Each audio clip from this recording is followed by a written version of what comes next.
안녕하세요. 오늘의 데일리 뉴스레터에 오신 것을 환영합니다. 1. 록히드 마틴의 치명적 실수. 2. KF-21은 F-35보다 완벽하게 우월하다. 3.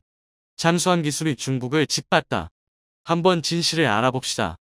치열하게 전개되는 미중 갈등 이 여파로 최근 록히드 마틴은 뼈아픈 타격을 받았습니다. F-35에 사용된 중국 부품 때문에 미 정부에서 수출 금지 조치를 내린 것인데요.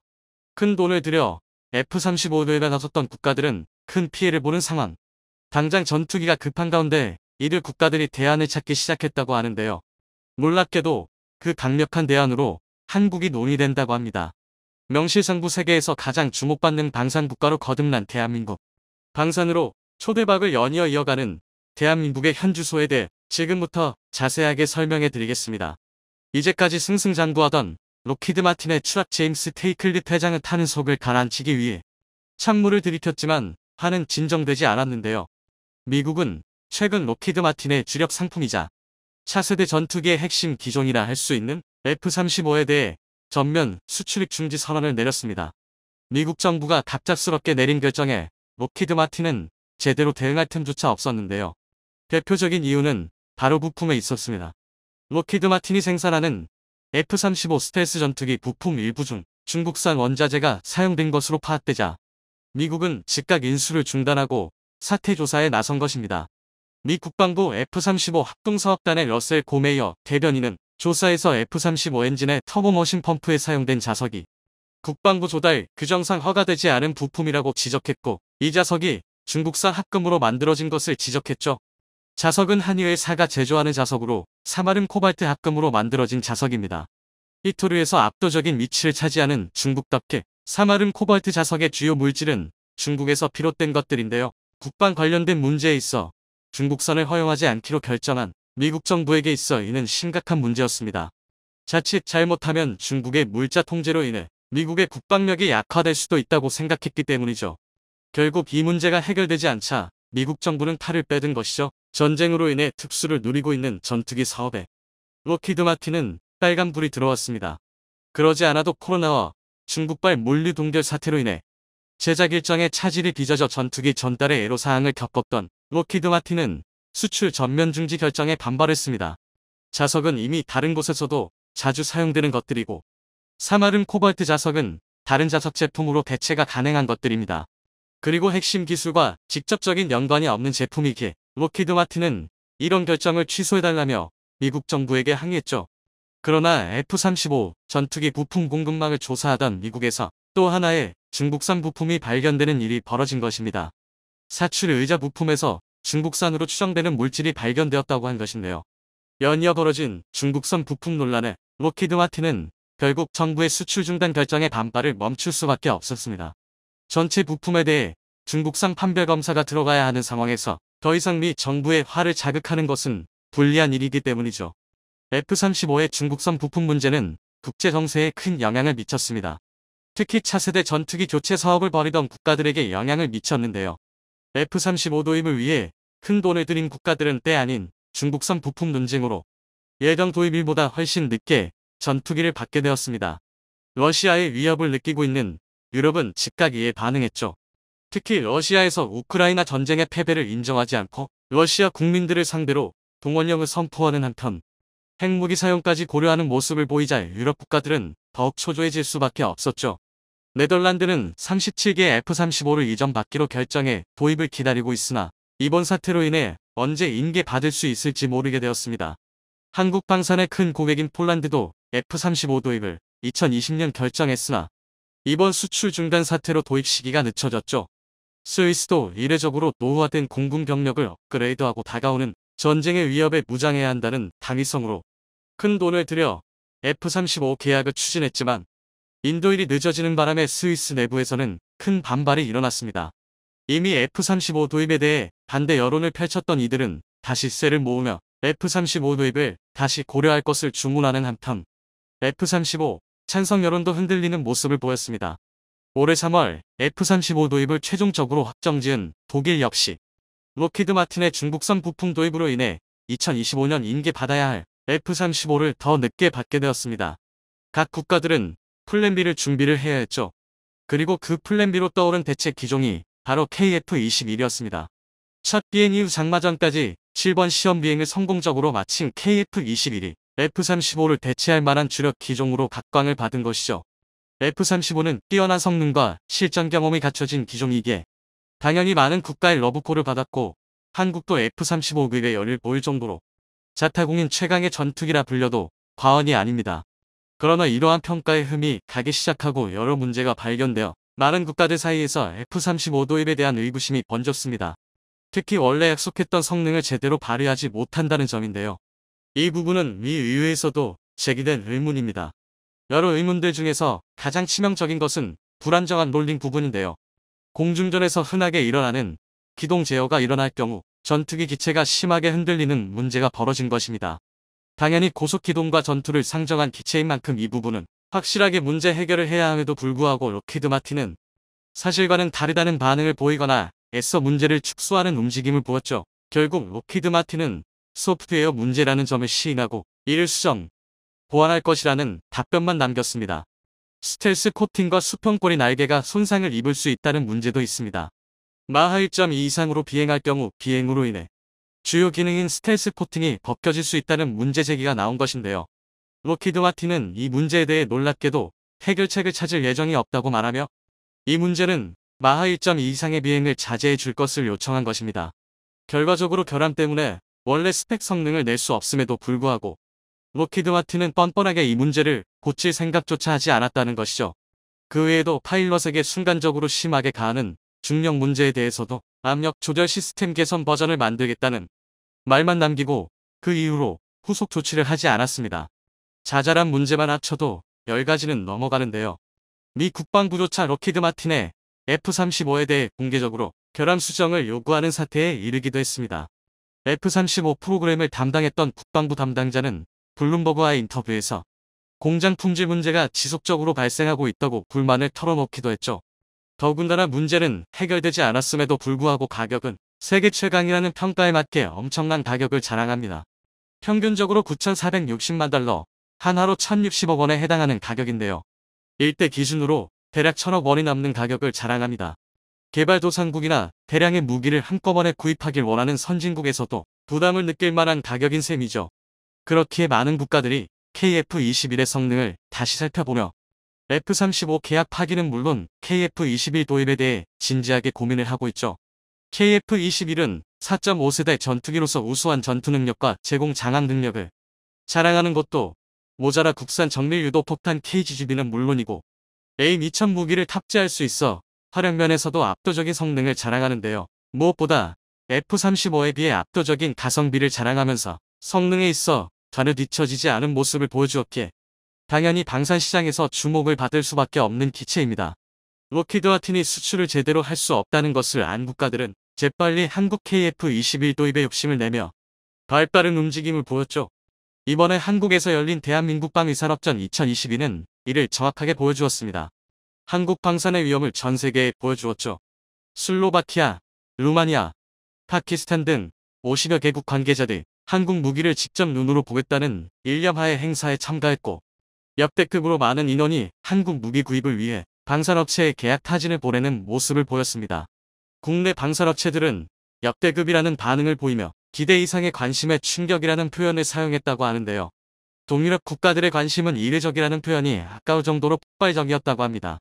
폴란드 역시 KF-21 도입에 대해 주목하고 있다는 말과 함께 슬로바키아에서도 신형 전투기 사업 추진과 함께 한국 KF-21에 깊은 관심을 보인 것이 폴란드 매체를 통해 공개되면서 또 하나의 방산 승리를 거둘 수 있는 상황. 동유럽에 위치한 에스토니아는 국방부 총사령관이 직접 한국에 찾아와 한국 무기 체계를 직접 보는 한편 루마니아도 방산 관계자들을 찾아와 도입에 대해 실질적인 논의를 진행하는 등 KF-21 구입에 욕심을 내고 있습니다. 필리핀의 경우 아예 KF-21 도입을 결정짓고 실무 협의를 위해 관계자들이 직접 한국에 방문하는 일까지 일어났었는데요. 에어스페이스 리뷰에 따르면 필리핀 공군이 다목적 전투기를 찾고 있다는 사실을 보도했습니다. 이어 최소 12대 이상의 전투기 도입을 계획하고 있으며 여러 차례 한국 무기를 이용해본 필리핀 입장에서 KF-21 도입에 욕심을 내고 있다는 소식을 알렸는데요. 2027-2029년을 목표로 KF-21 인도 계획을 세우고 있다는 내용까지 보도되었습니다. 록히드 마틴이 휘청이는 가운데 한국 방산의 총아인 KF-21에게 엄청난 기회가 찾아온 것인데요. 한국에게 찾아온 소중한 기회를 잘 살려 방산 시장에 있어 KF-21이 주력기가 되면서 한국이 항공모함 사업을 본격화할 수밖에 없게 됐다. 알고 보니 세계를 깜짝 놀라게 만들 만한 이야기가 수면 아래에서 진행 중이었습니다. 바로 경항모가 아닌 중항모를 한국이 건조할 예정이며 이를 위해 하나그룹이 적극적으로 움직이고 있다는 사실이 공개된 것인데요. 조만간 한국이 보유하게 될 중항모는 대체 어떤 종류이며 한국이 어떻게 항모 사업을 이어갈 수 있게 되었는지에 대해 지금부터 자세하게 설명해 드리겠습니다. 260척. 이 숫자는 한국 해역을 제 집 드나들듯이 침범했던 중국 군함의 숫자입니다. 공동 관할 해역이 아닌 한국 단독 해역에 함부로 들어온 것을 쓴 숫자인데요. 2018년에는 230척을 기록했던 것에서 30척이 늘어나 숫자로 점점 시간이 지날수록 한국 관할 해역을 중국 해역인 양 침범하는 숫자가 줄지를 않고 있습니다. 작년 기준 260척을 기록하며 최대치를 기록했죠. 국회 국방위원회 임병원 의원이 공개한 자료에 따르면 작년 10월 기준 남해를 통해 침범한 중국 선박은 110척, 서해를 통해 침범한 선박은 50척에 달했고 동해에서 발견된 선박은 10척에 달했습니다. 10월 한 달 기준으로 170척이 한국 항해를 버젓이 드나들었던 것이죠. 이조차도 한국 군함이 출격해 쫓아낸 숫자입니다. 한국 군함 몰래 침입한 숫자를 생각해보면 정신이 아득해질 정도로 중국 군함은 한국 경계 수역을 유린하고 있는데요. 지금까지는 한국 해경과 해군의 도움으로 중국 선박을 쫓아낼 수 있었지만 앞으로는 중국 선박을 쫓아내지 못할 가능성도 있습니다. 바로 중국이 무섭게 제조하고 있는 군함 때문이죠. 특히 미국을 쫓아가겠다며 해양불기를 실현하는 중국이 가장 공을 들이는 분야가 바로 항공모함입니다. 바다 위를 떠다니는 요새로한 나라의 국력을 상징하기도 하는 항모 숫자를 중국은 최근 들어 무섭게 늘리고 있죠. 중국 CCV는 올해 세 번째로 진수한 항공모함 푸젠함이 게르 테스트에 들어갔다는 사실을 알렸습니다. 게르 테스트란 함정을 부두에 계류한 채 선내 장비와 기계류의 이상 유무를 판단하는 테스트를 가리키는데요. 이 테스트가 시행된다는 것은 곧 실전 배치가 멀지 않았다는 뜻이고 한국에게 있어 강력한 경쟁 상대인 항공모함이 또 한 척 추가되었다는 것을 의미합니다.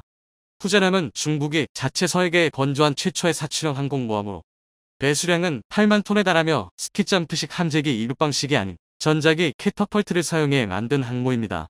2024년 취역을 앞두고 있는 푸젠함은 군사 전문가들 사이에서 실전 배치되기까지 아직 시간이 많이 남았다는 분석이었는데요.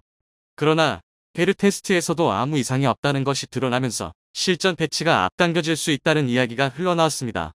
그러지 않아도 중국 선박들이 자국 해군력을 믿고 한국 영해를 침범하는 와중에 푸젠함까지 가세하게 되면 중국의 불법 행위가 더욱 기승을 부릴 전망인데요. 이를 못마땅하게 여긴 어민들과 군 관계자들은 한국도 서둘러 항모 도입을 해야 한다고 주장했습니다. 그렇게 해서 한국형 경항모 사업이 추진되었죠. 하지만 지난 정권 때까지 적극적으로 진행되던 경항모 사업은 최근 예산이 중지되면서 실패로 끝나는 듯 보였습니다. 그러지 않아도 항모 도입에 대해 비관적인 여론이 지배적이었던 상황에서 항모 도입은 먼 훗날 이뤄지는 것으로 예측되었죠. 그러나 최근 놀라운 소식이 전해지면서 한국에서 항모가 도입될 가능성이 높아졌습니다. 이제까지 추진되던 경항모가 아니라 중항모로 크기를 변경, 중국과 맞설 정도로 한국이 항모 규모를 키울 예정이라는 정보가 폴린 것이죠. 이 소식이 처음 공개된 것은 최근 성황리에 행사를 마친 대한민국 방위산업전이었습니다. 카이는 이곳에서 특이한 형태의 모델을 공개하며 세간의 이목을 집중시켰는데요. 카이가 공개한 것은 바로 KF-21의 함재기 모델이었습니다. 한국 방산의 자존심을 살린 KF-21은 세계에서 주목받을 4.5세대 전투기로 현재 테스트가 진행 중인데요. 뛰어난 성능과 가성비에 많은 국가들이 KF-21 도입을 타진할 정도로 인기를 끄는 기종입니다. 그런데 방위사업전에서 함재기 형태의 새로운 모델 KF-21N이 공개되면서 많은 이들은 의문을 가졌죠. 그동안 논의되던 한국형 경항모에는 도저히 실을 만한 크기의 함재기 모델이 아닌 것이었습니다.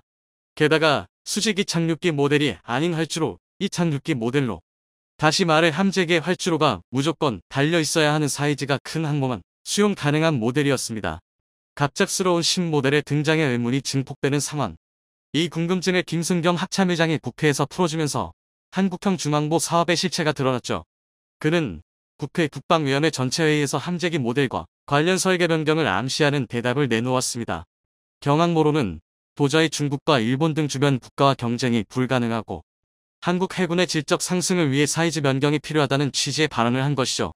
현재 연구 영역이 진행 중이라고 말하며 실제 중항모 개발이 추진되고 있음을 암시하는 내용을 언급했습니다. 이와 더불어 현재 한국 정부가 진지하게 중항모 사업을 준비하고 있다는 정황도 같이 밝혀졌는데요. 바로 한화그룹이 대우조선해양을 인수한 사실입니다. 그동안 적자로 새로운 주인을 찾던 대우조선해양을 정부와 대주주인 산업은행이 한화그룹에 넘기기로 결정한 것이죠. 여의도 한국수출입은행에서 열린 긴급회의를 통해 대우조선해양 매각 논의가 이어졌고 정부 주도로 재빠르게 대우조선해양을 한화로 넘기는 결정이 내려졌습니다. 마치 사전에 협의가 된 것처럼 빠르게 결론이 났는데요. 심지어 한화그룹이 애초에 원했던 것은 특수선 분야였으나 정부가 회사 전체를 인수할 것을 요구한 사실이 보도되면서 의혹은 더욱 증폭되었습니다. 대우조선해양은 잠수함 분야에서 혁혁한 공을 세운 곳으로 대한민국 조선업 분야에서 상징적인 회사랄 수 있을 정도로 세계 시장에서 압도적인 건조 노하우를 지닌 곳으로 유명합니다. 그런 곳이 방산업계에서 유명한 한화와 힘을 합친 것은 무척이나 상징적인 일이라 할 수 있는데요. 더군다나 정부가 이 합병 추진에 적극적이었다는 것은 정부에서 한화 주도의 중항모 사업을 추진할 계획을 품고 있고 이를 위해 조직적으로 움직인 것이라 생각하는 것이 자연스러운 상황. 한화는 예전부터 한국의 로키드 마틴이 되겠다고 자부하며 육해공 방산 분야를 전부 진출하겠다는 야심을 품은 기업인데요. 그들에게 있어 수건의 마지막 퍼즐 조각은 해양 분야였습니다. 그런데 이번에 비로소 그 마지막 수건을 달성한 것이죠. 일각에서는 아직 경항모는커녕 중항모 건설조차 시도하지 못한 한국이 빠른 시일 내에 항모 건설을 하는 것은 불가능이고 무모한 일을 도전하는 것이 아니냐는 주장이 나왔는데요. 그러나 방산산업을 처음 시작할 때부터 한국은 불가능을 가능으로 만드는 일에 도전해왔습니다. 누구도 기술 이전을 하지 않는 상황에서 한국 엔지니어와 방산 관계자는 맨 땅에 헤딩하듯이 하나하나 기술을 개발하면서 지금의 방산 신화를 만들 수 있었는데요. 더군다나 한화에게는 기술 이전을 받을 수 있는 중요한 카드도 확보한 상태입니다. 대우조선해양은 합병 이전 영국의 babcock사와 양해각서를 체결하며 기술 협력에 대해 논의한 적이 있죠. 양사는 국내외 함정사업의 경쟁력 강화를 위해 핵심 기술력을 하나로 모으기로 합의를 하며 babcock사가 가진 경항모 제조 노하우를 전수할 것을 약속했죠. babcock사는 퀸 엘리자베스함을 비롯해 세계적인 해군 함정 설계와 건조에 참여한 회사입니다. 수상함과 잠수함의 핵심 장비 개발에 탁월한 기술력을 갖춘 기업으로 최고 수준의 경쟁력을 갖춘 것으로 평가받았는데요. 애초에 대우조선해양이 babcock사와 업무 협약을 맺은 것은 경항모 사업에 필요한 노하우를 전수받기 위해였죠. 그런데 한화에 합병된 이상 경항모가 아닌 중항모로 설계 변경이 논의되면서 오히려 이상적인 형태로 사태가 전개된 것인데요. 영국의 대표 함정이라 할 수 있는 퀸 엘리자베스호는 중항모로 설계되었고 엘리자베스 개발에 직접적으로 개입한 babcock사는 전 세계 동들어서 몇 안 되는 중항모 건설 노하우를 가진 기업이라 할 수 있습니다. 한화는 대우조선해양 인수로 양해각서까지 인계받으면서 중항모 건설 및 설계에 박차를 가할 수 있는 셈이죠. 게다가 항모에 있어 필수적인 전자전 장비와 레이더에 있어 한화는 세계적인 수준의 기술력을 갖추고 있는 상황. 너무나도 유리한 조건이 조성되면서 한국이 경항모가 아닌 중항모 개발하는 데는 그 어떤 어려움이 없게 된 것이죠. 사실상 중항모 개발에는 프로젝트 추진 의사만 있으면 되는 가운데 한화는 발빠르게 움직이고 있죠. 세계적인 수준으로 점점 업그레이드되고 있는 한국 방산. 자기 해역인 것처럼 서해를 침범하는 중국의 안하무인한 행동을 한국 중항모로 견제할 수 있기를 기원해 보겠습니다.